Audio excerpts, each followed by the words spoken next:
आम्हाला मांडायचे। सभापती महोदय, सातत्याने आपण मुंबईतल्या झोपडपट्टी पुनर्विकासाबद्दल आणि SRA बद्दल आपण सातत्याने बोलतो।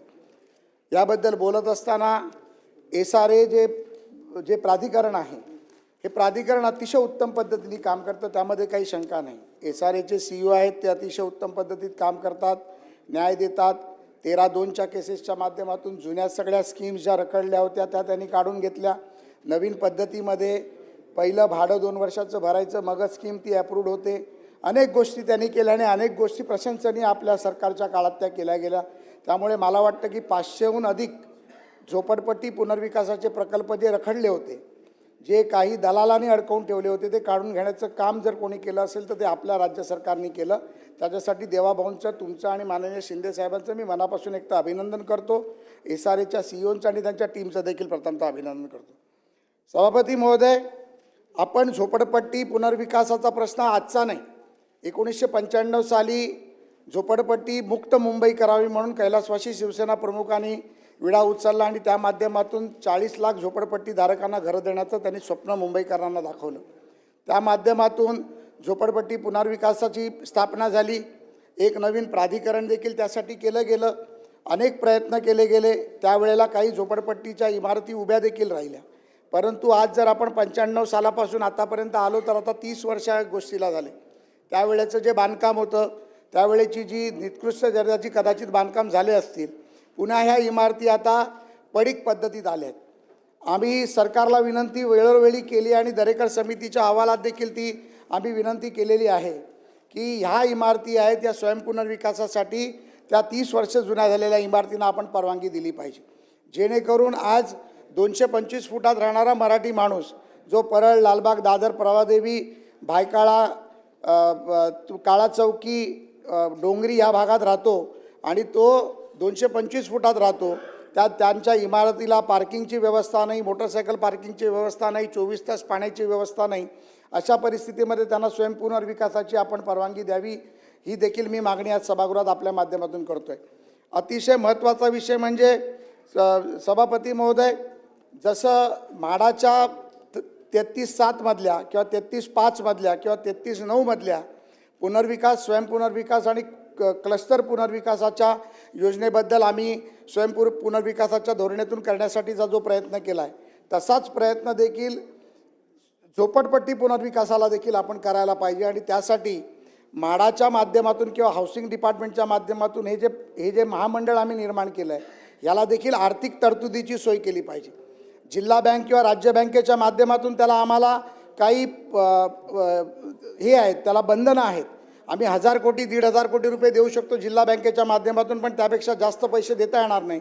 तर तुम्ही हुडकोच्या माध्यमातून असेल, LIC फायनान्सच्या माध्यमातून असेल, प्रायव्हेट बँकेच्या माध्यमातून असेल, केंद्रीय निधीच्या माध्यमातून असेल, आपण वेगवेगळ्या माध्यमातून जर हा 20,000 कोटीचा निधी तुम्ही उभे करू शकलात आणि ह्या पुनर्विकासाला चालना दिली तर मुंबईसह ठाणे असेल, MMR असेल, नागपूर असेल, संभाजीनगर असेल, पुणे असेल, पिंपरी चिंचवड असेल, या भागातल्या ज्या जुन्या इमारती आहेत त्यांना बळ मिळेल आणि 200 फुटात राहणारा मराठी माणूस, महाराष्ट्रातला माणूस हा 800, 900, 1000, 1200 फुटापर्यंत राहायला जाऊ लागेल। हे एक देवाभाऊंचं स्वप्न या राज्यामधल्या सर्वसामान्य गरीब माणसांनी पाहायला सुरू केलं आहे, ते पूर्णत्वाकडे उतरण्याचं काम या माध्यमातून आपण झोपडपट्टीच्या माध्यमातून, या बिलाच्या माध्यमातून जो घोषणा केली तर होऊ शकेल। सभापती महोदय, एक अतिशय गंभीर विषय मी आपल्यासमोर मांडणार आहे। या सभागृहामध्ये मागचं 1 वर्ष झालं आम्ही झोपडपट्टी मुक्त मुंबई करण्याचा विचार करतो 1995 सालापासून, आणि आजही देवाभाऊंचा तोच विचार आहे की झोपडपट्टी मुक्त मुंबई करून मुंबईला एक वेगळा आयाम देण्याचा प्रयत्न आहे। परंतु ज्या अनधिकृतपणे ज्या झोपडपट्ट्या आता वाढत आहेत, त्या अनधिकृतपणे झोपडपट्ट्या वाढण्याला पण कुठेतरी लगाम लावला पाहिजे।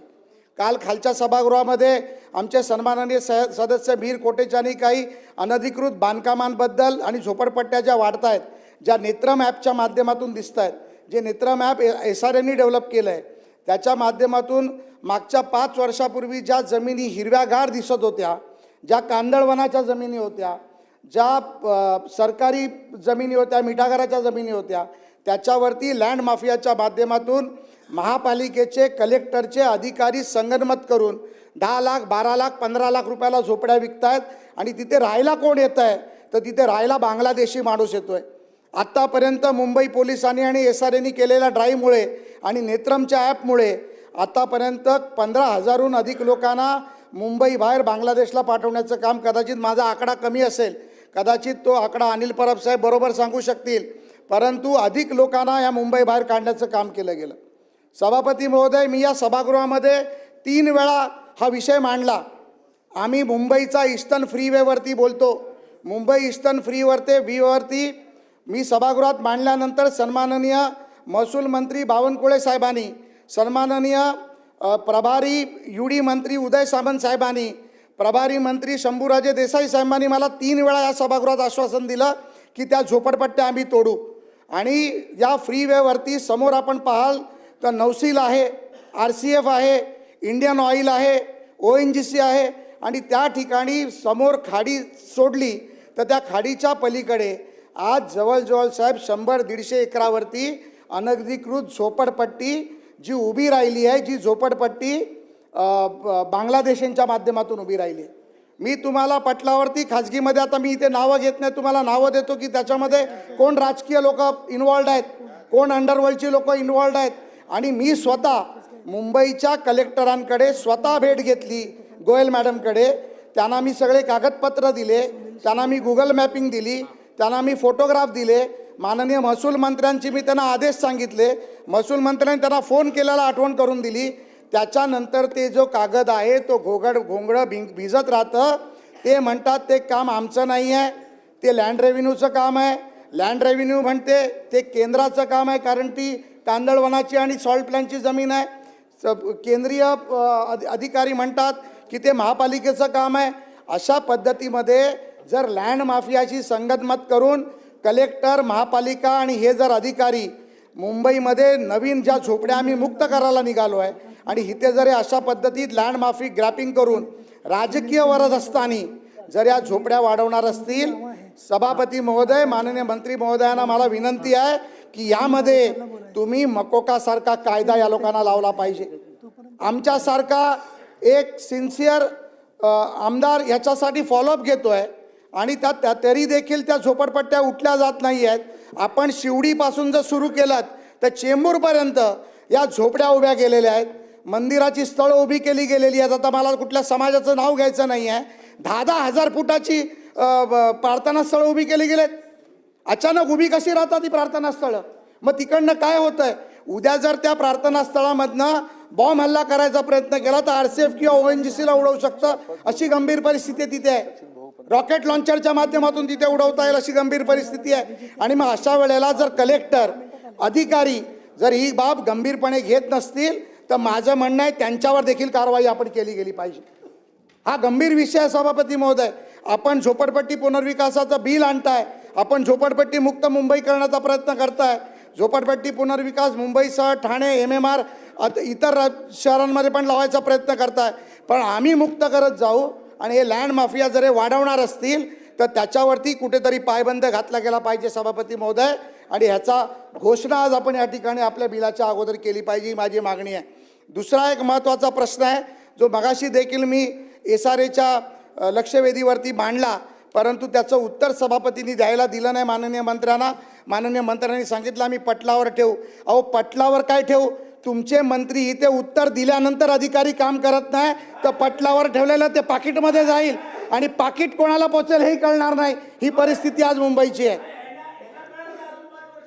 त्याच्यामुळे सभापती महोदय, मी चेंबूरचा लाल डोंगर भागाची माहिती सांगितली. चेंबूरचा लाल डोंगर भाग हा आमच्या परमपूज्य डॉक्टर बाबासाहेब आंबेडकरांच्या अनुयायी, त्या समाजाच्या अनुयायी तिथे राहतात. हजारो झोपड्या आहेत. कूपर नावाच्या बिल्डरनी त्या झोपड्या रिकाम्या केला. आज त्यांना भाडी नाही आहेत. झोपडपट्टीची पुनर्विकास होण्याच्या आधी रिडेव्हलपमेंटची बिल्डिंग होऊन त्याचा FSI विकून तो मोकळा झाला आहे. अनेक वेळा माझ्या तिथे बैठका झाल्या. एक वेळा तर सभागृहात मला सांगताना खरं तर वाईट वाटतं आहे, त्याला बरोबर त्या कार्यालयातच ठीक करणार होतो, परंतु अधिकारीमध्ये पडले. त्यांनी अंडरटेकिंग दिली 6 महिन्यात करतो, अजून केलं गेलं नाही. माझं म्हणणं आहे या कूपरसारख्या बिल्डरवर देखील मकोकासारखी कारवाई केली पाहिजे. त्यांच्या नातेवाईकांचे इतर प्रोजेक्ट असतील तर ते प्रोजेक्ट काढून घेतले गेले पाहिजे आणि तात्काळ तुम्ही SRAला आदेश द्यायला पाहिजे की आमच्या बाबासाहेबांच्या अनुयायी राहणाऱ्या लोकांना तिथे अण्णाभाऊ साठे नगर आहे, बाबासाहेब आंबेडकर नगर आहे, हनुमान नगर आहे, अनेक अशी नगर आहेत, सिद्धार्थ नगर आहे. या लोकांना कुठेतरी न्याय दिला गेला पाहिजे आणि याच्यासाठी ही योजना जर फिजिबिलिटीमध्ये बसत नसेल तर ती SRAने रमाबाई नगरसारखी स्वतः डेव्हलप केली पाहिजे. ही माझी मागणी आज या सभागृहात आपल्या माध्यमातून आहे.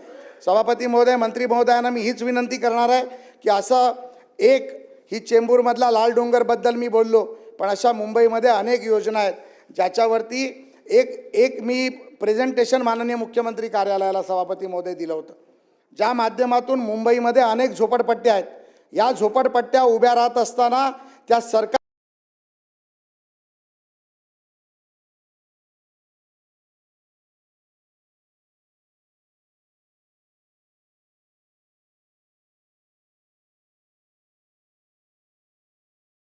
जमिनीवर उभ्या राहिल्या आणि त्या प्रेझेंटेशनमध्ये मुख्यमंत्री कार्यालयाने जेव्हा माझं विनंती केली होती की या झोपडपट्ट्या SRAने ताब्यात घ्याव्या, SRAने त्या झोपडपट्टीचं सर्वेक्षण करावं, टॅगिंग करावं, झोपडपट्टीचं सर्वेक्षण करून त्याची स्कीम तयार करावी आणि त्याचं ऑक्शन करावं.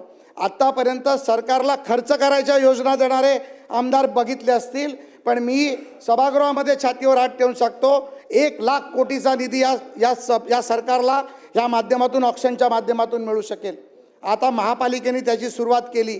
62 जागांचं टेंडर केलं. रमाबाई नगर त्याच्यामधलं जिवंत उदाहरण आहे. ज्या जमिनी तुमच्या सरकारच्या आहेत त्या प्रायव्हेट डेव्हलपरच्या घशात कशाला घालताय? त्याचं ऑक्शन करा. ऑक्शनच्या माध्यमातून लागणारा पोलीस वसाहत उभी करा. ऑक्शनच्या माध्यमातून लागणारी तुम्ही गिरणी कामगारांची घरं तयार करा. ऑक्शनच्या माध्यमातून लागणारी BST कर्मचाऱ्यांची वसाहत तयार करा. तुम्ही ऑक्शनच्या माध्यमातून सरकारी कर्मचाऱ्यांना घरं द्या. ज्या स्कीम मेट्रोमध्ये, मोनोमध्ये, रस्त्यामध्ये आडव्या येतात त्यांना तुम्ही तिथे PAP म्हणून घरं द्या आणि उरलेला FSI जर तुम्ही विकलात तर 1,00,000 कोटी रुपयाहून जास्तची रक्कम ही महाराष्ट्र सरकारच्या तिजोरीमध्ये पुढच्या 5 वर्षात येईल याची मला खात्री आहे. माननीय मंत्री महोदय, पोट तिळकीने मी आज बोललो, कारण मुंबईमध्ये आमचं लहानपण गेलं. आम्ही मुंबईमध्ये झोपडपट्टीमध्ये चाळीमध्ये खेळून आम्ही मोठे झालो. परळसारख्या एका वसाहतीत 10x18च्या वसाहतीत आम्ही लहानाचे मोठे झालो. एक मुंबईमध्ये छोट्या घरात राहणाऱ्या माणसाला त्याचं दुःख माहिती असतं. सुनील शिंदे असतील, सचिन भाऊ असतील, अनिल परब असतील, प्रवीण दरेकर असतील. आम्ही 8x10च्या खोलीतनं मोठे झालो आणि तिथे आम्ही एका खोलीमध्ये 12-12, 15-15 लोक राहत होतो. आणि आज आम्हाला जर आम्ही आज या विधिमंडळाच्या या पटलावर उभं राहून बोलण्याचा अधिकार जर आम्हाला संविधानाने दिला आहे, माननीय देवेंद्रजींनी दिला आहे, तर आम्ही अधिकाराने ह्या लोकांसाठी आम्ही भांडलं पाहिजे. आणि 150-200 फुटात राहणारा माणूस जर 500 फुटात जात असेल, सरकारी योजनेतून त्याला घर मिळत असेल, बिल्डर त्यांना फसवणार नसेल, तर त्याच्यापेक्षा आम्हाला या मिळालेल्या पदाचा अभिमान आणि गौरव ह्याच्यापेक्षा मोठा कुठला असू शकत नाही. सभापती महोदय, हे मी छाती ठोकून तुम्हाला सांगतो.